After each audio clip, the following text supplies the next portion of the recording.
ஒவ்வொரு அனிவர்சரிக்கும் கிஃப்ட் பண்ண ஜுவல்ஸோட ரெடி ஆயிட்டேன். பட் இன்னைக்கு எப்பவுமே நம்பிக்கையான கிருஷ்ணிகா ஜுவல்லர்ஸின் new design. Happy anniversary love. Krishnika jewellers, Ealing road, Wembley. Trusted for generation.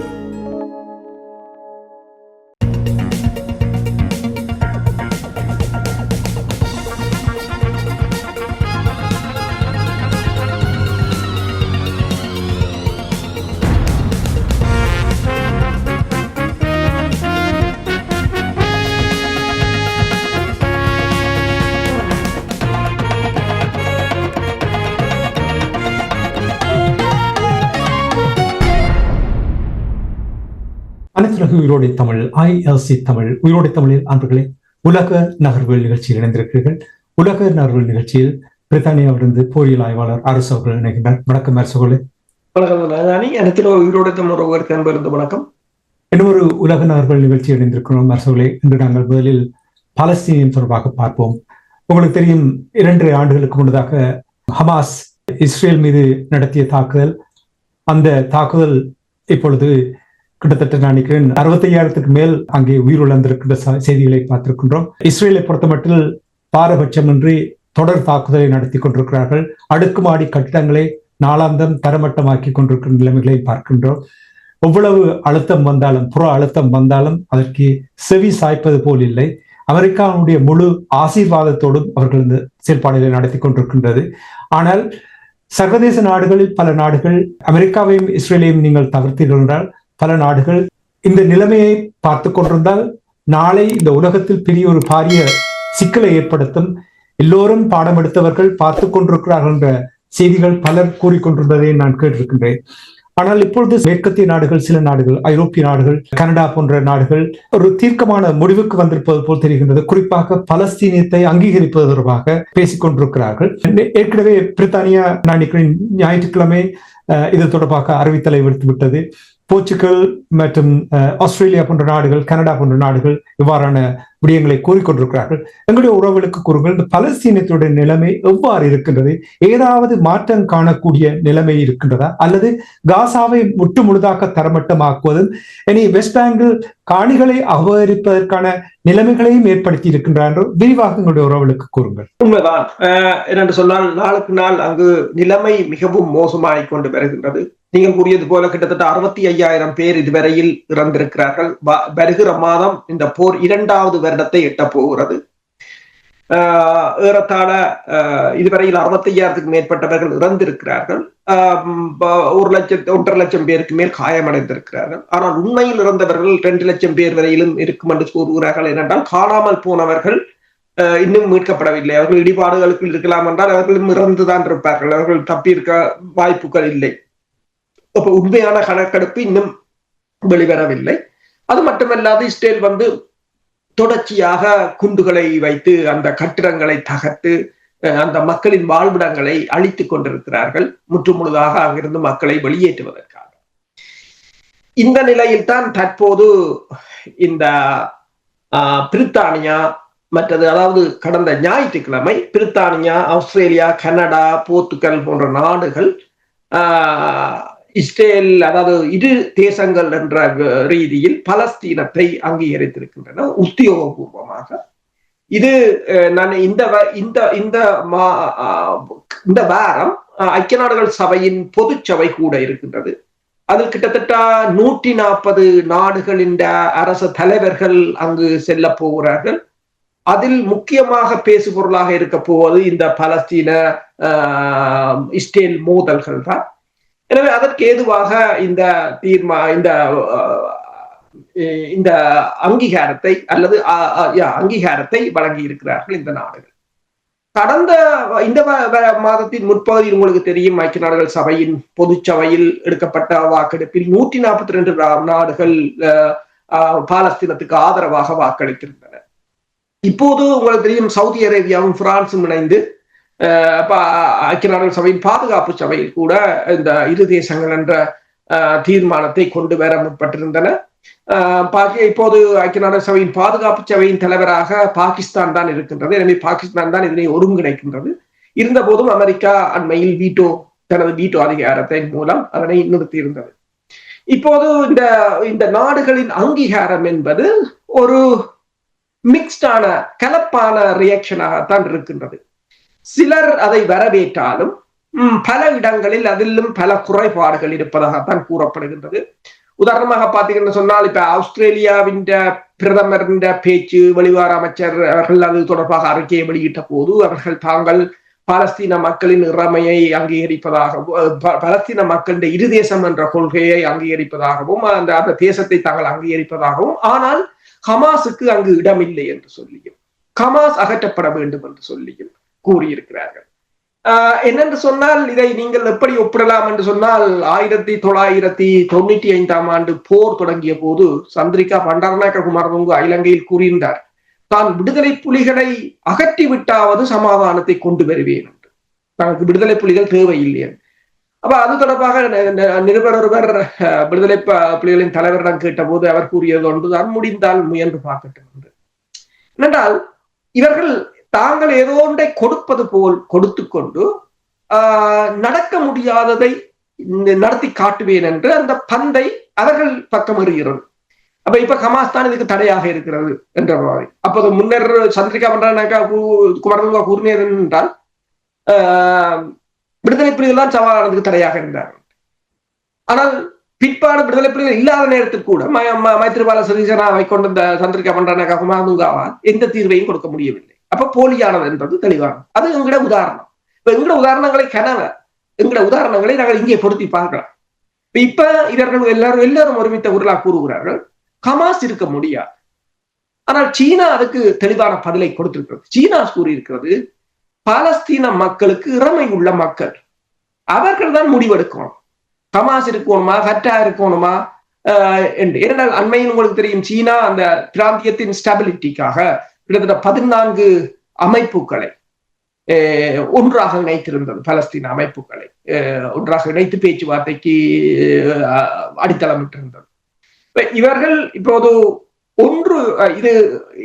இவர்களுடைய உள்ளக மோதல் ஒன்று இருக்கின்றது. இப்ப அமெரிக்காவுக்கும் ஐரோப்பிய ஒன்றியத்துக்கும் இடையிலான முருகல் நிலை, ரஷ்யாவுடனான மோதல்கள், அடுத்ததாக பாகிஸ்தானுக்கும் சவுதி அரேபியாவுக்கும் இடையில் ஏற்பட்ட நெருக்கம், இவை எல்லாம் கொடுத்த ஒரு அழுத்தத்தின் காரணமாகத்தான் இப்போது இவர்கள் இந்த இருதேசம் என்பதை அவசரமாக பிரித்தானியா,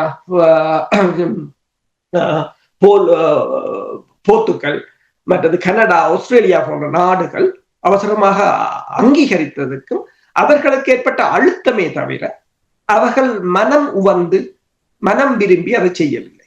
ஆனால் அரசர்களே, அவசரமாக அங்கீகரித்தாலும் என்ன உத்தரவாதம் இருக்கின்றது? இதை நடைமுறைப்படுத்துவார்கள், சுயாதீனமாக வாழ விடுவார்கள் என்று என்ன உத்தரவாதம் இருக்கிறது? உண்மைதான்.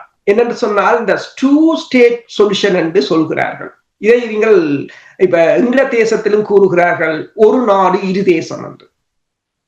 இதில் உள்ள ஆபத்துக்களை யாரும் விளங்கிக் கொள்வதில்லை. அது சொற்றொடர்கள் ஒரு பியூட்டிஃபுல்லா இருக்கும், நீங்கள் அதை பேசும்போது அது பியூட்டிஃபுல்லா இருக்கும். ஆனால் அதில் இருக்கின்ற பிரச்சனைகளை நாங்கள் அலசி ஆராய்வதில்லை, அதற்குரிய ஆய்வு செய்வதற்குரிய இடவழியையும் சிலர் கொடுப்பதில்லை, அல்லது மேற்குலக நாடுகள் அதை ஒரு பியூட்டிஃபுல்லா அதை பிரசன்ட் பண்ணி அதுக்கு கீழே இருக்கின்ற ஆபத்துக்களை மறைத்து விடுவார்களோ என்னவோ தெரியாது. இப்ப எங்கள் தேசத்திலும் கூறுகிறார்கள் ஒரு நாடு இரு தேசம் என்று. இப்ப பலஸ்தீனத்துல ஒரு நாடு இரு தேசம் என்றது 1947 உருவாக்கப்பட்டு விட்டது. அதுக்கு பிறகு என்ன நடந்தது? ஒரு குரூப் ப்ரோ இஸ்ரேல், ஒரு குரூப் ப்ரோ பலஸ்டைன். அதுக்குல்ல சரி, இப்ப இஸ்ரேலுக்கு ஆதரவான குழுவுக்கு ஐரோப்பிய ஒன்றியம், அமெரிக்கா போன்ற, தென் கொரியா போன்ற பொருளாதார ரீதியாக, தொழில்நுட்ப ரீதியாக, ஆயுத ரீதியாக பலம் வாய்ந்த அமைப்புகள் ஆதரவு. ப்ரோ பலஸ்தீனியனுக்கு ஆதரவான குழுக்களுக்கு ஆப்பிரிக்க நாடுகள், சில அரபு நாடுகள் ஆதரவு. அவர்களிடம் தொழில்நுட்ப வளர்ச்சி இல்லை, நவீன ஆயுதங்கள் இல்லை, பொருளாதார வசதிகளும் இல்லை. அதிலும் பொருளாதார வசதிகள் இருந்த நாடுகளை மேற்குலகம் தன் வசம் எடுத்துவிட்டது. சரி, அந்த ஒரு தேசம் ஒரு நாடு இரு தேசத்துக்கு மோதல்கள் ஆரம்பமாயின. ஒன்று ப்ரோ இஸ்ரேல், ஒன்று ப்ரோ பலஸ்டைன். 47ஆம் ஆண்டுக்கு பிறகு என்ன நடந்தது? இஸ்ரேல் பல தடவைகள் போரில் வென்றது. இரு தேசங்களில் ஒரு தேசம் சிதைந்து சிதைந்து சிதைந்து சிதைந்து கொண்டு போனது. இன்றும் அந்த ஒரு தேசம் ஒரு நாடு இரு தேசம் என்ற அந்த கொள்கை அந்த சொல்யூஷனை என்னென்று கூறுகிறார்கள் என்றால் அன்ஸ்டேபிள் சொல்யூஷன். ஏனென்றால் அங்கு இறமை இல்லை அவர்களுக்கு. ஐக்கிய நாடுகள் சபையில் கூட பாலஸ்தீனம் ஒரு பார்வையாளராகத்தான் இருக்கின்றது. அப்ப அதை ஒரு தனி நாடாக நீங்கள் அங்கீகரிக்க வேண்டும். அதுதான் பிரச்சனை. ஒரு நாடு இரு தேசம் என்றதுக்கு வன்முறைகள் தான் தொடர்ச்சியாக இடம்பெறும் என்பதை இந்த 1947ஆம் ஆண்டிலிருந்து எங்களுக்கு எடுத்துரைக்கப்பட்ட இந்த வரலாறு எங்களுக்கு அதை சொல்லுகின்றது. பிரித்தானியா தான் முதல் பலஸ்தீனம் என்ற தேசத்தை, பலஸ்தீனம் என்ற நாட்டை ஒரு நாடு இரு தேசமாக மாற்றியது. அப்ப ஒரு நாடு இரு தேசத்துக்கு என்ன பிரச்சனைகள் இருக்கிறது என்பதை இந்த 1947ஆம் ஆண்டிலிருந்து நடைபெற்ற சம்பவங்களை நாங்கள் உற்று நோக்கலாம். என்னன்னு சொன்னா, நீங்க பாருங்கள், இந்த இன அழிப்பு இடம்பெற்றுக் கொண்டிருந்தாலும் அதை யாராலும் தடுக்க முடியாத ஒரு நிலையில் தான் இருக்கிறார்கள். இப்ப இஸ்ரேலிய பிரதமர் என்ன கூறுகிறார்? அங்க பலஸ்தீனிய நாட தேசத்தை அங்க யாரும் கட்டியமைக்க முடியாது பப்ளிக்காக சொல்கிறார். அப்ப இப்ப இவர்கள் இப்ப அங்கீகரித்தார்கள் இல்ல, பிரித்தானியா, ஆஸ்திரேலியா, கனடா, போர்த்துகல் உடனடியாக ஹமாஸுக்கு ஆயுதங்களை வழங்குவார்களா? இப்ப உக்ரைனுக்கு வழங்கின மாதிரி உடனடியாக இஸ்ரேல் மீது ஆயுத தடைகளை விதிப்பார்களா? அதுதான். ட்ரோன்களை அனுப்புவார்களா? பொருளாதார தடை விதிப்பார்களா? பறக்கிறதுக்கு கட்டுப்பாடுகள் ஒன்றும் நடக்க போறது இல்லை. அவர்கள் ஏமாற்றுகிறார்கள். இல்ல, இப்ப இனி அமெரிக்காவை கடந்து இவர்கள் அவ்வாறு செயல்படுவார்களா?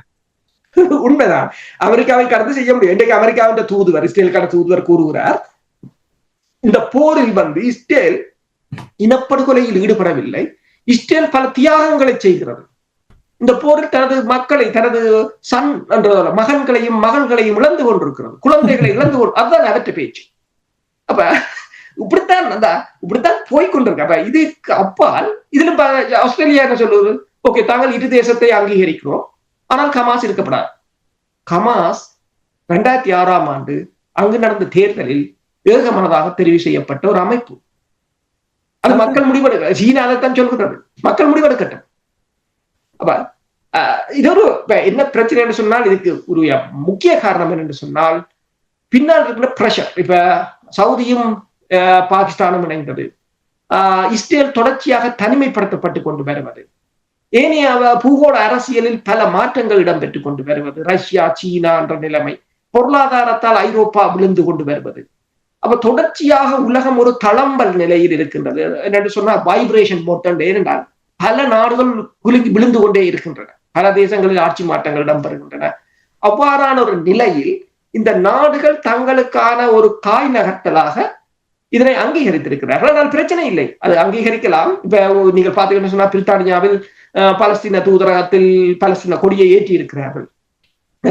அவ்வாறு இப்ப போர்த்துகலில் எல்லாம் பலஸ்தீன கொடி ஏற்றப்பட்டிருக்கு. ஆனால் இதை நடைமுறைப்படுத்துவார்களா என்பதுதான் இங்கு முக்கிய கேள்வி, பெரிய ஒரு கேள்வி. அதான் நடைமுறைப்படுத்துவார்கள் என்றால், அமெரிக்கா இதை மறுக்குமாக இருந்தால் அவர்களை எதிர்த்து போராடுவதற்கு யாருக்கு துணிவு இருக்கின்றதுதான் என்னுடைய கேள்வியாக இருக்கின்றது. இப்ப நீங்கள் இஸ்ரேலுடைய செயல்பாடுகள் தொடர்பாக கூறும்பொழுது, இப்பொழுது வருகின்ற செய்திகளை பார்க்கும் பொழுது, டோஹாவில் நடந்த தாக்குதலுக்கு பின்னர் மத்திய கிழக்கில் துருக்கியை இப்பொழுது இலக்காக இஸ்ரேல் வைத்திருப்பது போல் கூறுகிறார்கள். இதில் எவ்வளவு உண்மை இருக்கிறது?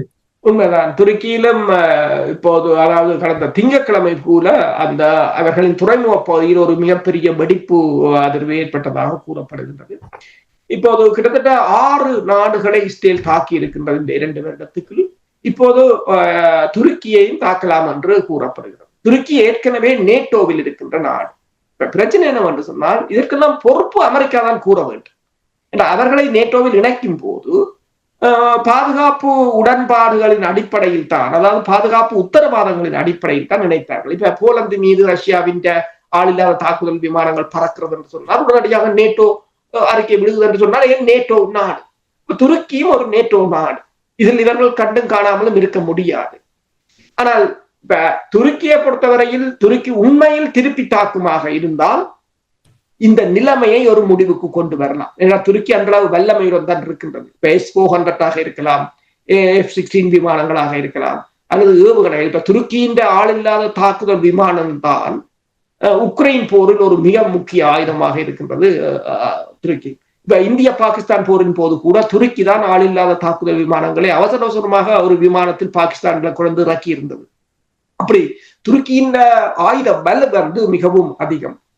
துருக்கி உண்மையில் இதே சுத்தியுடன் இறங்குமாக இருந்தால் இந்த தாக்குதலை ஒரு முடிவுக்கு, இப்ப இஸ்ரேலின் இந்த இவ்வாறான ஒரு கண்மூடித்தனமான தாக்குதலை ஒரு முடிவுக்கு கொண்டு வரலாம். ஈரான் அதைத்தான் கூறியது. இப்படியே நீங்கள் அனுமதித்துக் கொண்டு போனீர்கள் என்று சொன்னால் நாளைக்கு உலகம் முழுவதும் தாக்குவார். இப்ப அங்கீகாரம் கொடுத்திருக்கிறார்கள், சரி. அங்கே நடக்கின்ற தாக்குதலை இவர்களால் நிறுத்த முடியுமா? இப்ப பாருங்கள், கிட்டத்தட்ட 60-70% கட்டிடங்கள் தரமட்டமாக்கப்பட்டு விட்டது. அதை நிறுத்துவார்களா, அல்லது அமெரிக்காவும் இஸ்ரேலும் எவ்வாறு இலக்கை வைத்து முற்றுமுழுதாக அந்த பகுதியை அழித்து அது ஒரு சுற்றுலா இடமாக மாற்றுவதற்கான திட்டம் தான் அவர்களிடம் இருக்கிறது. அந்த பாதையில் தான் போகுமா? அவர்கள் அந்த திட்டம் மாறாது. என்ன சொன்னால் இந்த அங்கீகாரம் கொண்டு வந்ததே அவசர அவசரமாக. இப்ப ஐக்கிய நாடுகள் சபையின் பொதுச்சபை கூட போவது, கிட்டத்தட்ட 140 நாடுகள் வரப்போகிறார்கள். அவர்களுக்கு முன்னால் இந்த இனப்படுகொலை தொடர்பான விவாதம் தான் முன்னிலை பெறப்போகிறது. போர்க்குற்றம் அந்த போர் நிறுத்தம் முதன்மைப்படுத்த போகிறது. 6வது தடவை அமெரிக்கா வீட்டோ பவரை பயன்படுத்தி இந்த போர் நிறுத்தத்தை இல்லாது செய்திருக்கின்றது. இது எல்லாவற்றையும் ஒரு தனிவு நிலைக்கு கொண்டு வருவதற்காக அவசர அவசரமாக, அதாவது திங்கட்கிழமை ஐநாவின் கூட்டத்தொடர் ஆரம்பமாகுதுன்னா ஞாயிற்றுக்கிழமை அவர்கள் அவசர அவசரமாக அதை செய்கிறார்கள். என்னென்னு சொன்னால் இதை மடை மாற்றுவது, அதாவது இனப்படுகொலை என்றதை மடைமாற்றி இப்போது இதுக்குள் ஒரு கவனத்தை, உலகத்தின் கவனத்தை குவித்தவாறு இஸ்ரேல் அடிக்கிறதை அடித்து முடிக்கட்டும், மேற்கு கரையில் அவர்கள் ஆக்கிரமிப்பதை ஆக்கிரமித்து முடிக்கட்டும்.